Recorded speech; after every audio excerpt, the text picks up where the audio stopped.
Hi friends, பார்த்தீங்கன்னா டிஃப்ரெண்ட்டாக ஒரு டிஷ்ஷை செஞ்சு காமிக்கிறேன். இது சைட் டிஷ்ஷாக வச்சுக்கலாம், சாப்பாடுக்கும் சரி டிஃபனுக்கும்.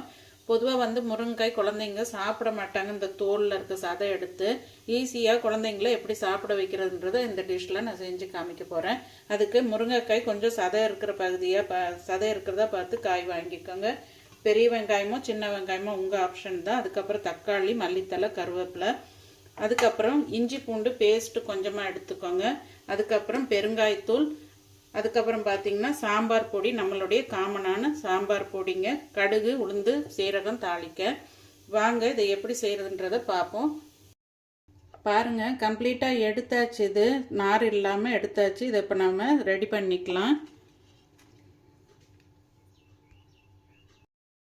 பாருங்கள், கடுகு சீரகம் போட்டுட்டு கருவேப்பிலை எல்லாம் போட்டு மீதி வெங்காயம், தக்காளி, அதுக்கப்புறம் இந்த சதை பகுதி எடுத்ததையும் ஒன்றா போட்டு நான் வதக்கிக்கிறேங்க. சால்ட்டும் பெருங்காயத்தூளும் போட்டிருக்கிறேன்.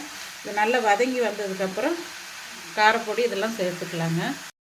பாருங்கள், சாம்பார் பொடி, இஞ்சி பூண்டு பேஸ்ட்டு, சால்ட்டு, மஞ்சத்தூள் எல்லாம் போட்டாச்சு. கொஞ்சமாக ஒரு 1/4 டம்ளர் அளவுக்கு இந்த டம்ளரில் தண்ணி விட்டுருக்குறேங்க. இப்போ இது ஒன்றா சேர்ந்து வெந்து சீக்கிரம் வெந்து வந்துருங்க. அவ்வளோதாங்க, டிஷ்ஷு ரெடி. மல்லித்தலை தூவி இறக்கிடலாம். இதோட கத்திரிக்காய், உருளைக்கிழங்கு, பச்சை பட்டாணி வேக வச்சது, அந்த மாதிரி நீங்கள் என்ன வேணுமோ அது கூட சேர்த்துட்டிங்கன்னா இன்னும் கொஞ்சம் நம்மளுக்கு தொட்டுக்கிறதுக்கு அதிகமாக வரும். அதே மாதிரி டேஸ்ட்டும் நல்லா இருக்குங்க. ஃபைனலாக டிஷ்ஷு ரெடி ஆகிடுச்சுங்க. இதே மாதிரி நீங்களும் ட்ரை பண்ணி பார்த்து எப்படி வருதுன்னு சொல்லுங்கள். இல்லை நீங்கள் என்ன மெத்தடில் செய்வீங்கன்றது சொல்லுங்கள். ரொம்ப சூப்பராக இருக்குங்க டேஸ்ட்டு.